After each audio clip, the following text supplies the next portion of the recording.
Bonsoir. Ce soir, je vous parlerai de la franc-maçonnerie.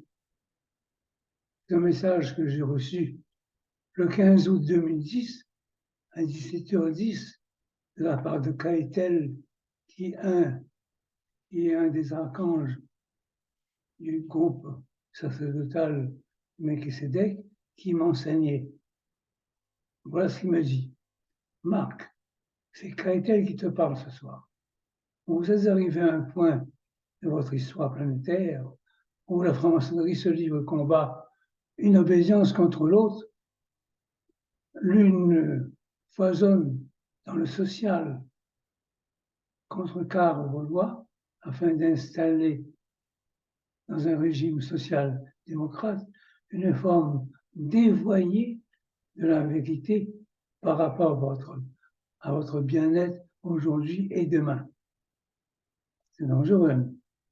Cette franc-maçonnerie ne peut pas être considérée comme celle émanant des grands édifices primordiaux qui ont été construits, bâtis par Akhenaton et après par Salomon. Je reçois une information des grands maîtres supérieurs maçonniques qui étaient sur Terre. Ceux-ci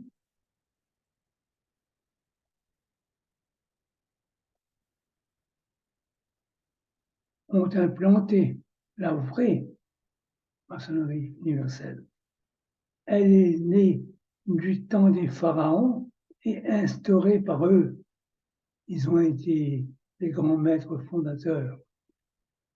C'est Akhenaton, le premier, qui institua la grande obédience humaine et divine à la fois. Humaine et divine. Les grands maîtres également sont venus des Pléiades.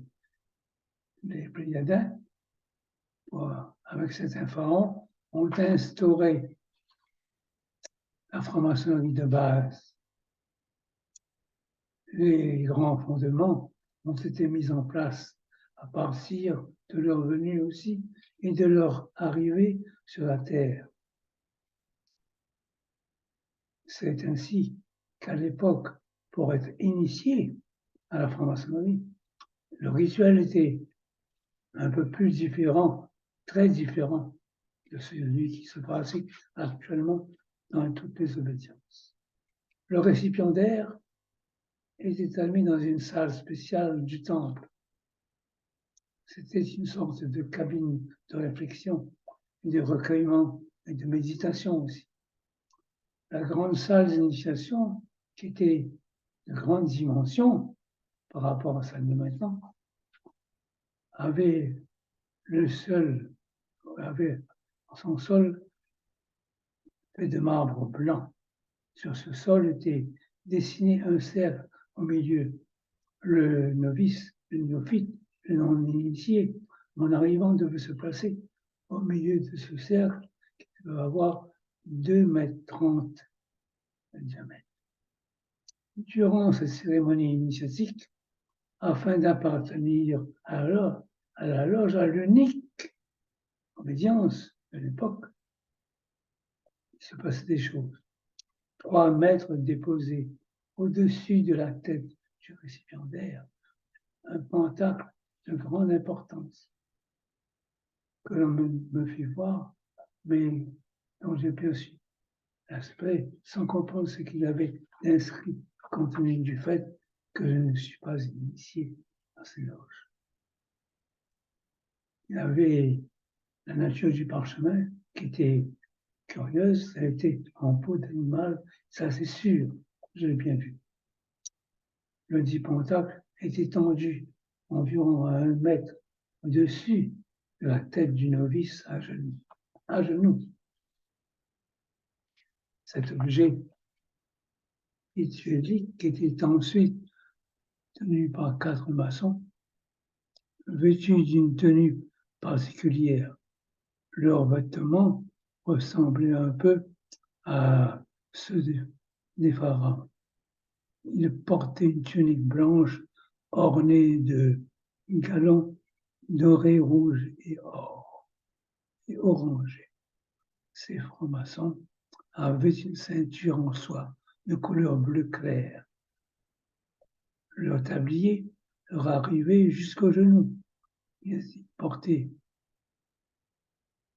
des mi-bas et des sandales qu'ils enlevaient dès qu'ils entraient dans le cercle au-dessus du récipiendaire. 5 luminaires, torches, il n'y avait pas d'électricité, éclairaient ce lieu sombre où se situait à l'avant. 3 se situaient à l'avant et 2 à l'arrière, formant une sorte de flèche. Toutes les personnes présentes s'étaient orientées vers l'est, puisque tout se pratiquait tourné vers le soleil levant. Le grand maître arrivait sur une sorte de petit char. Il prenait place devant une table blanche sur laquelle étaient gravés 3 signes kabbalistiques que je vis, mais que je ne peux pas interpréter. Ces signes étaient inscrits sur une plaque de couleur brun, rouge et doré. Le maître, le grand maître, avant de prendre la parole, martelait la table avec un maillet identique à celui dont on se sert les vénérables actuellement dans les loges. C'est ainsi que l'on me fit voir cette cérémonie. Je continuerai à vous en parler de cette cérémonie, comme aussi de l'avenir de cette ancienne maçonnerie et des autres loges aux obéissances actuelles. Merci, bonne soirée, au revoir.